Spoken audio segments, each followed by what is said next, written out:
So this is the floor pan. We started here at the front entrance leading to the balcony. Ideally you should start at this very furthest room over here and then work your way back. And keep it in here for 2 days to let the humidity get to it. It says ideal humidity 60%. We just bought a little kit, about $25. This is to go over your edge, so when you lay them side by side and they're going to be going in through the channels, you just put them on and be able to pull it across.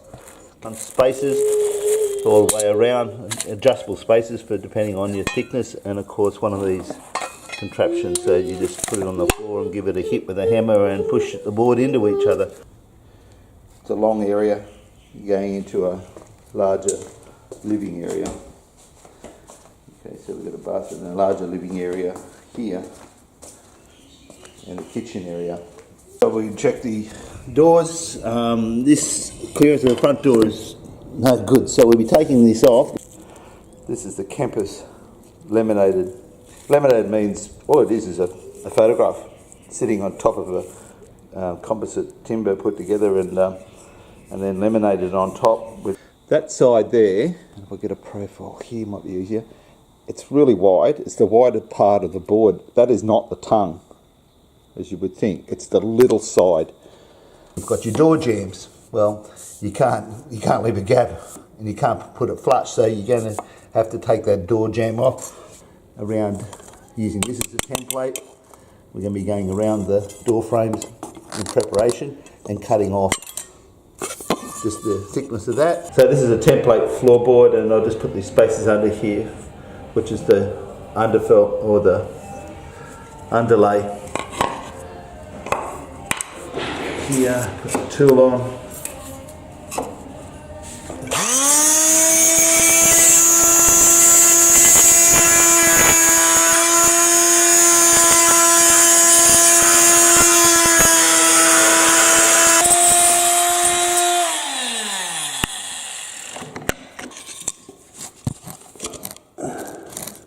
So you cut this piece off here, which is the tongue, against the wall, and leave the expansion gap with a spacer. So the first full board went in to the corner, and of course I had to make sure the room or where the board's going in is going to have is straight, because this wall is actually out. Put a spacer in, which is a 10mm or the third of an inch spacer, and I cut that tongue off there so it's nice and flush against there.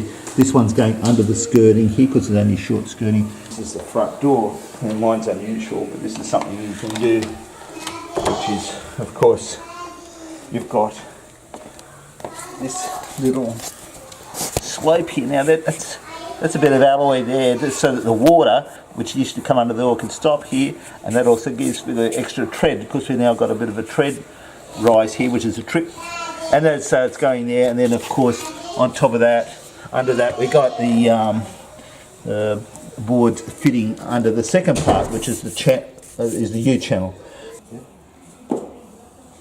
So the board has an angle, tongue side in, make sure it's nice and square, up against the other board, nice and flat, check the level there, come up this end with the custom made. Lift that slightly so it fits in the groove, felt the edges there, and then 3 good taps.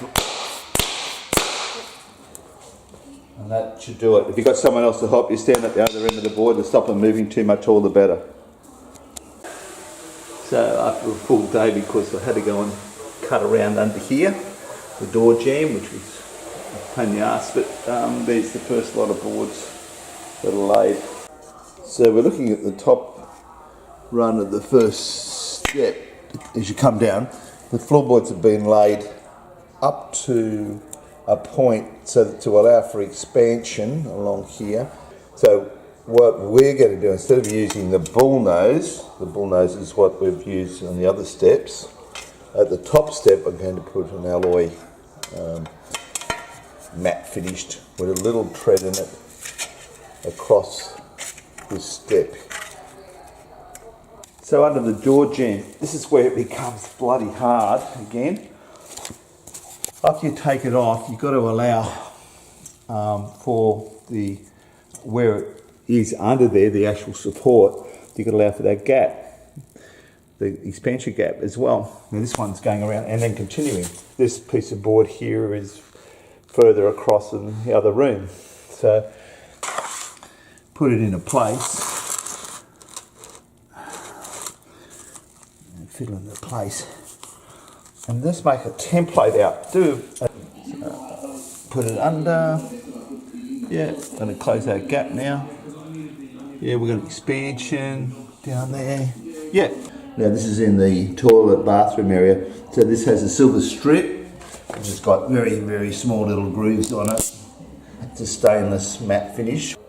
So we use this transitional bar here, the angle, and cut the back and glued it there, taped it down, and now you've got the transitional tread going up, which has worked out really well, and it finishes this very well. So instead of putting the little channels that you can buy as a skirting board to finish off around the floors to your original skirtings, we decided to put in a higher profile.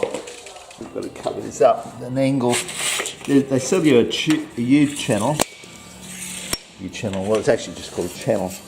And it's got that little tread pattern here, which is the non-slip, which is a good finish, anodized, flat, matte.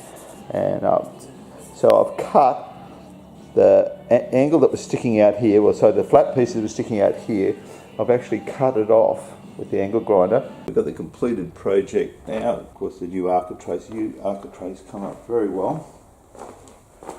I'm happy with them instead of that other type of moulding, and then mitered all the corners. So the floor has a new kickboards. Onto here we change from black and put white. A new kickboards. Onto here we change from black and put white. Leading out to the balcony door here with the small channel going across here to finish that edge off. Around in front of the mirror doors is that just that matching colour.